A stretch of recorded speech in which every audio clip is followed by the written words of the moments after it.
Hey everyone, welcome to Keto and Crime. Today I've got a heartbreaking and very angering, irritating, unfair case to talk about. This is one that's ongoing. This has been ongoing since 2018, and it involves a father basically losing custody of his daughter because the mom was mad at him and how the state is allowing that to happen, and we're going to talk about that. First of all, I'm Tracy. I run Keto and Crime. Normally, I do deep dives into existing true crime cases. I do horror and sci-fi movie and TV show reviews. I do dark history and a little bit of political commentary. I try to steer away from that as much as possible. But this, in my opinion, is a crime, and that's the reason I wanted to cover it. So with that being said, let's dive in. Okay, we are all pretty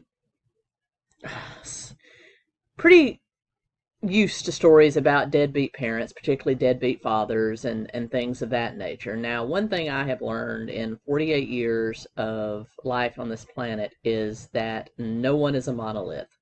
There are bad men, there are bad women. And this is definitely the story of a good man who is being railroaded by the state of Florida, which is surprising to me because Florida, in my opinion, does a lot of things right, just like my home state of Tennessee. So this is really shocking to me that their paternity laws are set up like this. But we're talking about Ulysses Carwise, and I'll drop his picture right up here, is a gentleman that is a 35-year custodian and maintenance man for the Hillsborough school system. So he has been at a government job for 35 years. He made the mistake of getting involved with the wrong woman, first of all, a much younger woman who was, for lack of a better term, kind of a, I won't say. But her name was Nikita Atkins. She was at least 20 years younger than him. So fellas, my male viewers out there, watch who you get involved with. And for my female viewers, don't be this kind of person. But she was pretty much cracked out, coked out, and he got her pregnant. And in 2018, she gave birth to their daughter. Now, according to Carwise, he was present at the hospital for the birth. He spoke to the staff. He made no predications that he wanted to be the father to this child, and that he eventually wanted to take full custody of the child. This was made known to his former girlfriend as well.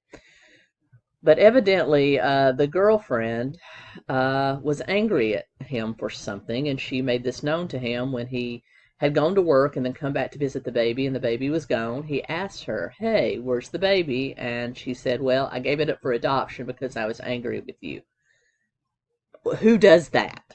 Who does that? But anyway, so she gave it for adoption. He went to the hospital. Because they were not married, the hospital could not, it was very, very unhelpful to him.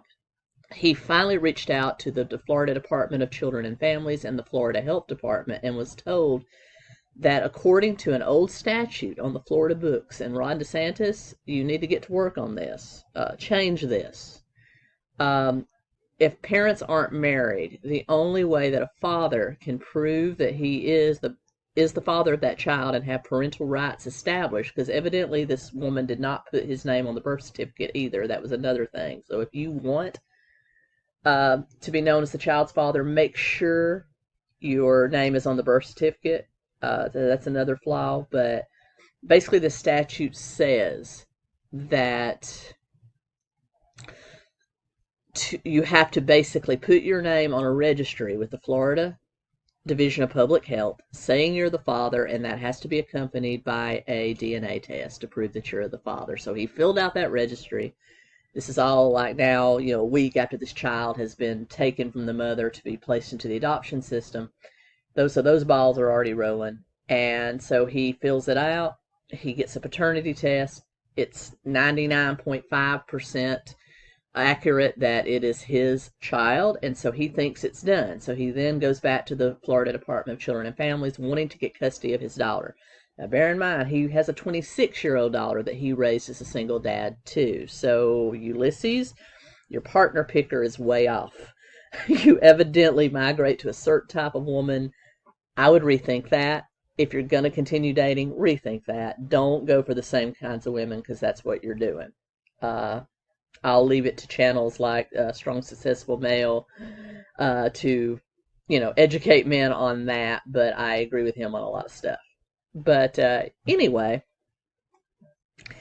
so the adoption agency, who is a supposed Christian agency called Bethany Christian Services, has already placed this child as a foster with two individuals, with a couple known as Katrina and William Doe in court records. And they currently live in the state of Florida as well. Now, as Ulysses is from the Tampa area. So basically they are still not honoring this. Basically now the two foster parents have filed 2 lawsuits to get his parental rights stricken. He beat one in Tampa, and the other one has been filed in another county, and he is currently fighting this. Fast forward now to 2023, and his daughter is 5 years old, and he's still trying to get custody of this child. He started a GoFundMe. He is trying to fight this, and this adoption agency, Florida Department of Children's Services, is basically saying you snooze, you lose. And I think it is a travesty that just because these people weren't married, that he has no father's rights. This is the story of a good man that wants to do the right thing, and now it's being slowed down. Now, the court in the original parental termination case in Orange County did award him visitation rights, and he was seeing his daughter once a week for the first few years of her life until COVID hit, and then it was down to a weekly Zoom call. So the daughter is aware of who he is, but the adoptive parents, the foster parents, have trained her to only call him Mr. Ulysses.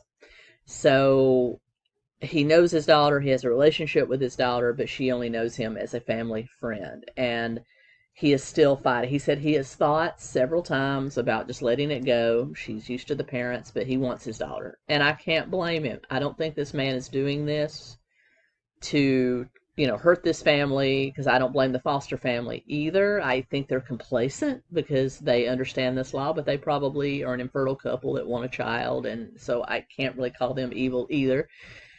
But I really blame the Florida Department of Public Health, Florida Department of Children's Resources for not making it known that to be a recognized father, if you're not on the birth certificate and not married to the mother, you have to fill out this registry and get a DNA test immediately.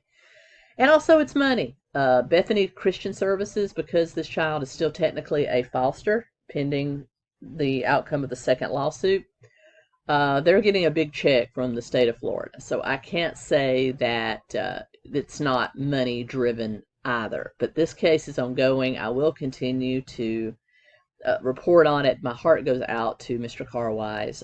Please amend your partner picker, and let's don't get involved with the wrong types of people. Don't have children with people you're not married to. Establish yourself before you get married. That's the reason marriage was invented, because pretty much somebody's legally bound to be around in the event of pregnancy, and it makes things a whole lot easier. But lots of laws out there on the books are archaic. So know your rights, whatever state you're in. Know your rights, and understand that just because you were the sperm donor doesn't mean that you get to be that child's father. And also, if you're trapped with a woman that has cheated on you and you are not the father, don't let her just slap your name on the birth certificate and ham you in for 18 years, because the deal is, once your name's on that birth certificate and you're not the father, in most states, you are the father. And you basically have to convince whoever is the father to come forth and willingly accept paternity to get your name off the birth certificate. So it works both ways. It works both ways. Gentlemen, protect yourselves. Women, protect yourselves. And the best way to protect yourselves is to get into a long-term relationship before you procreate. And don't cheat on each other. Please. I'm old-fashioned, I'm Gen X, and that's just the way I see things.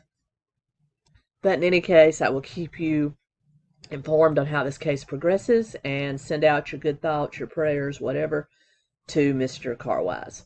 And until then, and until next time, keto and cry.